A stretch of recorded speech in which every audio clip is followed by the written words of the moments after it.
மானாமதுரை அருகே பள்ளி மாணவி கொலை செய்யப்பட்ட சம்பவம் தொடர்பான கூடுதல் தகவல்களை அங்கிருக்கும் நமது செய்தியாளர் நாசரிடம் கேட்கலாம். நாசர், இந்த சம்பவம் எப்படி எங்க நடைபெற்றது? அது குறித்த முழு விவரங்களை சொல்லுங்க. அதாவது வேதவள்ளி கணபதி எந்தல்ங்கிற அந்த கிராமத்துல பக்கத்து வீட்டுல அந்த காளீஸ்வரியும் அந்த கார்த்திக் என்ற பையனும் இருந்திருக்காங்க. நேற்று அந்த பொண்ணு அரசு மேல்நிலைப் பள்ளியில், அதாவது மானாமதுரை அந்த கணபதி எந்தலுக்கு பக்கத்துல உள்ள ஒரு கிராமத்துல உள்ள அரசு மேல்நிலைப் பள்ளியில படிச்சுட்டு இருக்காங்க. நேற்று சாயங்காலம் பள்ளி விடும் பொழுது இந்த பக்கத்து வீடு இந்த கார்த்திக் என்ன பண்ணியிருக்காரு, அவர் போய் அந்த அந்த அந்த சிறுமிய தன்னுடைய இருசக்கர வாகனத்தை ஏற்றிக்கிட்டு போயிருக்காரு.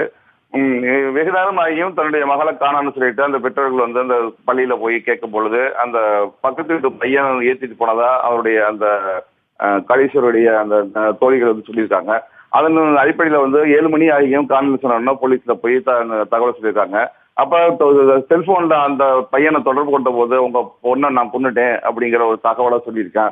அது அடிப்படையில் போலீஸ் அவனை தேடி போகும்போது அவன் பக்கத்துல உள்ள ஓடையில புதற்குள்ள மறைஞ்சிருந்திருக்கான்.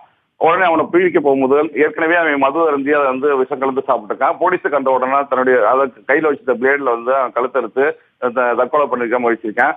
அவனை போலீஸார் மீட்டு இப்ப சிவகங்கை மருத்துவமனையில அவனை அட்மிட் பண்ணியிருக்காங்க. அவனுக்கு சிகிச்சை அளிச்சுக்கிட்டு இருக்காங்க. வேதவள்ளி, நாசர், 11 வயது சிறுமி கடத்தி கொலை செய்யப்பட்டிருக்கிறாரு. இது ஒரு கொடூரமான சம்பவம். இந்த கொலைக்கான பின்னணி குறித்த காரணம் ஏதாவது தெரிய வந்திருக்கா?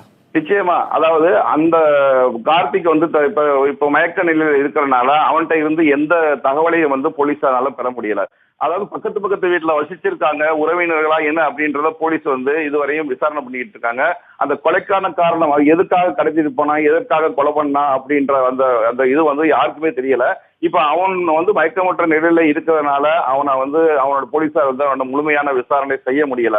அதனால முழு தகவலையும் பெற முடியாம போலீஸார் அவனுடைய மயக்க நிலையிலிருந்து அவன் எப்ப மீண்டு வர்றானோ அப்போதான் அவனுடைய ஸ்டேட்மெண்ட் வச்சுதான் எதற்காக கடத்தினா, எதற்காக கொலை பண்ணா, என்ன மோட்டிவ் அப்படின்றத கண்டுபிடிக்க முடியும். கண்டர்சன் நாசர், கொலை செய்யப்பட்ட சிறுமியோட உடல் தற்போது எங்க வைக்கப்பட்டிருக்கு? எப்போது அந்த உடலுக்கு பிரேத பரிசோதனை நடைபெறும்? அதாவது அதிகாலை 4 மணிக்கு தான் அந்த உடலை கண்டுபிடிச்சிருக்காங்க. பக்கத்தில் உள்ள கண்மாயில அந்த அந்த சிறுமியினோட உடலை மீட்டிருக்காங்க. தற்போது அந்த சிறுமியினுடைய உடல் சிவகங்கை மருத்துவமனைக்கு கொண்டு செல்லப்பட்டு இருக்கு. இப்பதான் கொண்டு போறாங்க. கொண்டு போன ஒரு 8 மணி அளவுல அந்த பெண்ணுக்கு அந்த சிறுமிக்கு பிரேத பரிசோதனை நடக்கும்ன்ற தகவல் சொல்லியிருக்காங்க. வேதவள்ளி, நாசர், தற்போது தற்கொலைக்கு முயற்சித்த அந்த இளைஞரோட உடல்நிலை எப்படி இருக்கு? எப்போ அவர் முடிப்புக்கு வருவாரு? விசாரணை நிலவரம் எந்த பாதையில செஞ்சுட்டு இருக்கு? அதாவது அவனுக்கு உயிருக்கு ஆபத்து இல்லை அப்படின்னு டாக்டர் மருத்துவர்கள் சொல்லியிருக்காங்க. ஆனா இன்னும் பேசக்கூடிய அந்த மனநிலைக்கு அவன் வரவில்லை. இது தொடர்ந்து சிகிச்சை அளிச்சுட்டு இருக்காங்க. அவன் மயக்க நிலையில இருக்கிறனால அவன் எந்த தகவலையும் பெற முடியல. ஆனா உயிருக்கு ஆபத்து இல்லை என்றத அந்த மருத்துவர்கள் தெரிவிச்சிருக்காங்க.